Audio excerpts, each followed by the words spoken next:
하나님께서는 모세를 통해서 이제 약속의 땅에 들어가서 세울 하나님의 나라의 그 거룩함을 유지할 법령을 이스라엘 백성들에게 주고 계십니다. 그래서 오늘 1절 말씀에 내 하나님 여호와께서 내게 주어 차지하게 하신 땅에서 이렇게 말씀을 하고 있습니다. 하나님께서는 그 땅에 들어가서 그 땅에 오염된, 그 땅에 더럽혀진 가나안 7부족의 죄악들을 파쇄하고 이제 언약의 백성들이 들어가서 그 땅을 거룩하게 유지할 것에 대해서 말씀하고 있습니다. 오늘 이 21장은 율법 시대의 말씀이고 또한 인간의 죄성, 인간의 죄악들이 있는 가운데에서 그럼에도 불구하고 그 속에서도 허용된 다시금 거룩한 삶의 추구와 방법에 대해서 우리에게 말씀해 주고 있는 내용입니다. 그래서 하나님께서 이 시대, 율법 시대의 그곳 가운데 거룩한 백성으로 살아가기를 원했던 이 21장 말씀이 신약 시대에 저와 여러분에게 또 어떻게 적용되는지도 우리가 함께 살펴보았으면 좋겠습니다. 하나님의 나라가 어떻게 경영되어져서 하나님의 나라가 어떻게 거룩한 나라가 되게 할 것인가, 이 문제를 다루고 있는 것이 신명기의 이런 부분들의 말씀입니다. 우리가 생각해야 될 것은 먼저는 그 땅이 거룩한 땅, 거룩한 백성으로 살아가기 위해서는 무죄한 자의 피를 속량하라 라고 말씀을 하고 있습니다.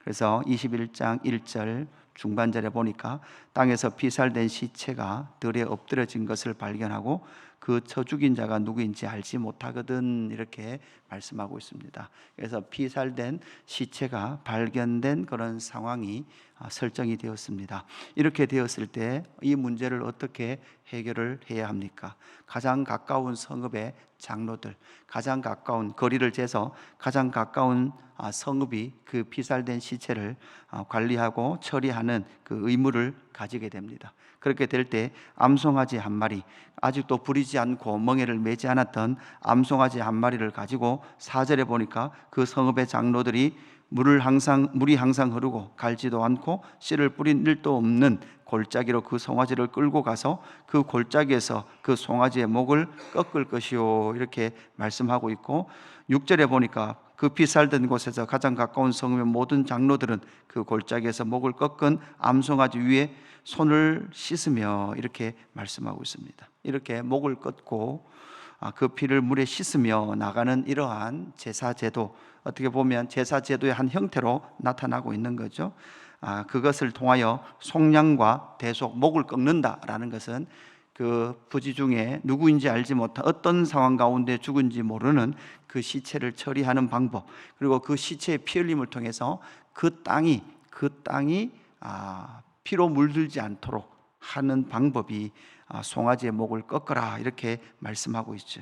그래서 속량과 대속, 그리고 씻음을 통하여 정결의 예식을 통하여 그러한 피 흘림을 통하여 땅이 더럽히지 않도록 그렇게 하는 과정을 우리에게 알려주고 있습니다. 그래서 8절에 보니까 여호와여 주께서 속량하신 주의 백성 이스라엘을 사하시고 무죄한 피를 주의 백성 이스라엘 중에 머물러 두지 마옵소서 하면 그 피 흘린 죄가 사함을 받으리니, 이렇게 말씀을 하고 있죠. 이만큼 무죄한 자, 그러니까 이유를 알지 못한 채 죽임을 당한 자를 그냥 흘러보내지 말고 그 속에 피 흘림의 땅까지도 속죄할 것에 대해서 우리에게 말씀해 주고 있는 거죠. 이것이 바로 하나님의 나라의 특징입니다. 여러분, 우리가 이 땅을 살아가면서도 우리 한국 사회에서도 얼마나 많은 무죄한, 알 수 없는 그러한 시체와 살인의 현장들이 많이 있습니까? 사고 현장도 마찬가지입니다. 여러분, 낙태라든지 이러한 일들이 이 땅에서 끊임없이 일어나고 있습니다. 하나님께서 주신 생명의 그 가치가 돈의 가치, 경제의 가치에 묻혀버리는 현실들도 우리는 자주 만나게 되는 것이죠. 그럴 때 우리는 이런 부분들을 어떻게 이 땅에서 우리는 받아들여야 합니까? 성도인 우리가 하나님의 나라요 교회가 정말 이 땅 가운데 이러한 피 흘림의 상황 속에서 함께 아파하며 또한 이 땅 가운데 하나님의 공의와 사랑이 이루어질 수 있도록 기도해야 되는 것이 저와 여러분의 사명인 줄로 믿습니다. 두 번째, 10절부터 나타나는 가정 가운데 일어나는 그 거룩의 문제를 우리에게 다루고 있습니다. 첫 번째는 그 포로 중에 잡혀온 여인에 관한 문제입니다. 전쟁의 포로, 그 전쟁의 포로 중에서도 여인에 관한 규례가 성경에 기록되어 있습니다. 그러니까 여인, 우리는 성경이 대부분 여인을 어떻게 보면 잘 기록하지 않고 배려하지 않는다라는 인식이 생길 수 있지만 성경은 절대 그런 책이 아닙니다. 전쟁 중에 잡혀온 여인에 관한 인권과 그에 관한 또한 관계의 문제들을 분명히 다루고 있는 내용이 10절에 나타나고 있죠. 전쟁을 통하여서 포로된 여인의 아름다움을 보고 그 여인을 아내로 삼고자 했을 때에 일어날 문제들, 그러한 것들을 다루고 있는 것이죠. 이것은 배려와 자유에 관한 문제입니다. 배려할 것에 대해서 말씀하고 있죠. 포로된 여인이라 해서 함부로 다룰 것이 아니라 그 여인을 집으로 데려갈 것이고 그 여인이 머리를 밀고 손톱을 베고 포로의 의복을 벗고 한 달 동안 그의 부모를 위하여 애곡하고 애도할 기간을 준 이후에 그 여인을 아내로 맞이할 것에 대해서 말씀하고 있는 거죠. 그래서 삶 가운데 그 아내가 마음에 들지 않더라도 돈을 받고 팔지 말라. 그 여인은 이미 내 여인, 너 아내다라고 말씀하고 있는 거죠. 그래서 포로된 이 여인에 관한 배려와 또한 이 자유의 선포 역시도 이렇게 하나님께서 이 땅 가운데 이루시는 그 가정, 여러분 포로된 여인을 아내로 맞은 이 가정, 그렇다면 하나님의 언약 백성 가운데 맺어진 그 관계, 그리고 하나님께서 주신 그 아내에 대한 배려와 또한 그 인격적인 관계와 대우에 대한 내용들은 얼마나 충실해야 될까라는 것을 우리는 생각을 해 봐야 하는 것이죠. 그뿐만 아니라 11절, 15절부터는 이제 두 아내를 맞이한 한 가정에 대한 이야기를 하고 있죠. 사실 이런 건 언약 백성 안에서 이루어지면 안 되는 일이죠. 그러나 인간의 죄성 때문에 이런 일이 일어날 수 있다, 이런 일이 있다고 가정해 보자, 이렇게 성경은 이야기하고 있는 거죠. 여러분, 이것은 인간의 죄성 때문에 그냥 허용된 거예요. 이렇게 해도 된다는 말이 결코 아니죠. 언약 백성 안에 이런 일이 있어서 두 아내 중 아들을 낳았고 미움을 받는 첫 부인과 사랑받는 둘째 부인 사이에서 난 그 아들, 그러나 순서는 미움받는 사이에서 난 그 첫 아들이 장자라면 네가 사랑해서 사랑하는 그 둘째 여인에게서 난 아들을 장자로 세우지 말고 미움을 받았더라도 가장 먼저 태어난 그 아들을 장자로 삼아 그 아들에게 두 몫을 줄 것이라 이렇게 말씀하고 있습니다. 그 이유는 무엇입니까? 17절 후반절에 보니까 그는 자기의 기력의 시작이라 장자의 권리가 그에게 있음이니라 이렇게 말씀하고 있죠. 그러니까 부권 자체가 바로 장자에게 흘러간다라고 말씀하고 있습니다. 여러분, 이것이 바로 하나님의 나라 안에 영적인 특징, 영적인 하나의 거룩의 특징인 것이죠. 이러한 장자의 권리가 사실 이 세상에 당시에 아수르에 이런 제도가 있었다, 이거 주석에 보면 그런 내용들이 많이 나옵니다. 그런 나라의 제도를 차안해서 가지고 와서 하나님께서 말씀해 주시는 것이다, 이렇게 말을 하는 주석가들도 많지만 그것이 아니라 여러분, 이 장자의 승계의 문제가 결국 여러분 무엇을 말합니까? 이 장자의 이 씨를 통하여 결국은 장자, 가장 맏아들 대신 그리스도의 예표의 그러한 상속의 이어짐, 하나님의 나라의 상속의 이어짐의 모습들을 우리에게 알려주고 있는 것입니다. 그뿐만 아니라 18절부터 21절까지 부모에게 순종하지 않고 부모의 징계에도 복종하지 않는 자녀에 관한 문제를 다루고 있죠.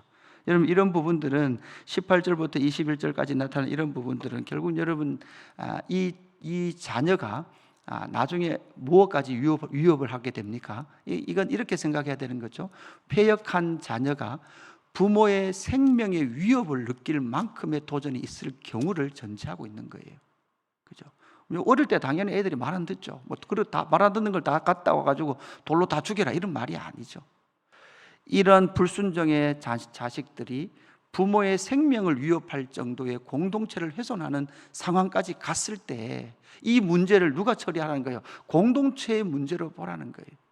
그 전에 여러분 중요한 것은 자녀를 양육하는 그 문제는 가정뿐만 아니라 공동체적인 관리와 공동체적인 그러한 관계 속에서 이렇게 자녀를 키워가야 된다는 것을 또한 우리에게 알려주고 있는 거죠. 이런 부분들이 참 어렵습니다. 교회 공동체가 자녀를 양육해야 될 부분들, 그리고 가정이 감당해야 될 부분들이 함께 존재하는 거예요. 교회가 다 하는 것도 아닙니다. 교회가 다 할 수 있는 것도 아닙니다.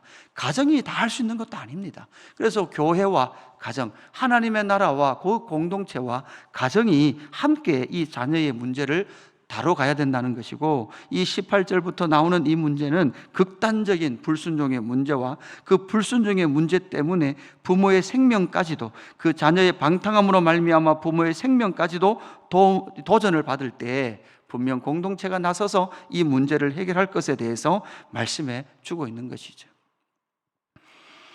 22절부터 나오는 이 말씀은 우리가 잘 아는 말씀이죠. 나무에 달린 저주받은 죽음에 대한 내용입니다. 이 부분은 22장까지 같이 문맥상으로 보면 연결되어 나타나고 있는데요, 22절부터 나오는 사람이 만일 죽을 죄를 범함으로 내가 그를 죽여 나무 위에 달거든 그 시체를 나무 위에 밤새도록 두지 말고 그날에 장사하여 내 하나님 여호와께서 내게 기업으로 주시는 땅을 더럽히지 말라. 나무에 달린 자는 하나님께 저주를 받았음이니라. 이렇게 말씀하고 있죠.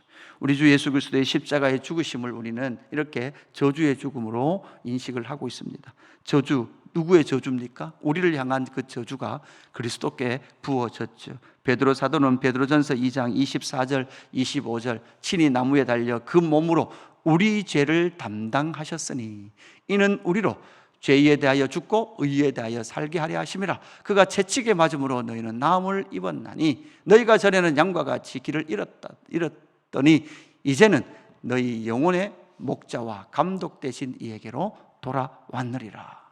나무에 달려 죽으신 그리스도께서 그 저주를 받으심을 통하여서 저와 여러분에게 주신 바로 새 생명의 영광과 또한 참 목자이신 그리스도를 따를 수 있는 그 길을 열어주신 나무에 달리신 예수 그리스도의 십자가의 저주를 우리에게 이렇게 알려주고 있죠. 더 직접적으로는 바울이 갈라디아서 3장 13절 14절에서 그리스도께서 우리를 위하여 저주를 받은 바 되사 율법의 저주에서 우리를 속량하셨으니 기록된 바 나무에 달린 자마다 저주 아래에 있는 자라 하였습니다. 이는 그리스도 예수 안에서 아브라함의 복이 이방인에게 미치게 하고 또 우리로 하여금 믿음으로 말미암아 성령의 약속을 받게 하려 함이라. 아멘.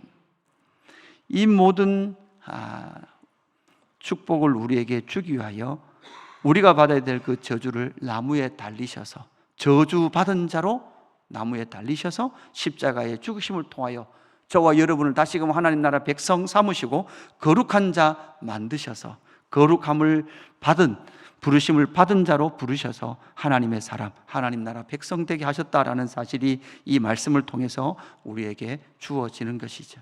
오늘 이 21장을 통하여서 하나님께서는 하나님의 나라 백성들, 그리고 들어갈 그 땅을 더럽히지 않고 거룩하게 유지하는 그 방법을 우리에게 말씀해 주셨습니다. 이 모든 방법은 예수 그리스도의 성령의 피로 말미암아 이루어지는 줄로 믿습니다. 오늘 이 하루도 예수 그리스도의 십자가의 보혈을 의지하고 나아가는 저와 여러분 되기를 주님의 이름으로 축복합니다.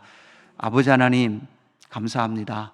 예수 보혈의 능력을 우리에게 허락하시고 하나님 저주받은 자의 상징이 십자가에서 우리를 향한 저주를 그리스도께 쏟으심으로 말미암아 우리를 다시 의롭다 하시고 하나님 성령을 부어주시는 자로 삼아주셔서 감사합니다. 주의 거룩한 영이 우리 가운데 있사오니 주여 거룩한 삶을 살게 하시고 하나님 거룩한 자가 딛고 있는 이 땅이 거룩으로 물들 수 있도록 역사하여 주옵소서. 하나님 무죄한 자의 피 흘림, 하나님 돈으로 말미암아 사람의 생명을 가벼이 여기는 이 시대를 살아가고 있습니다. 하나님 이 시대 속에 생명의 소중함과 하나님께서 우리에게 주신 거룩한 자의 삶의 영광을 깨닫고 이 땅을 위하여 기도하며 나아가는 저희들 될 수 있도록 인도하여 주옵소서. 감사함을 드리며 구주 예수 그리스도의 이름으로 기도드리옵나이다. 아멘.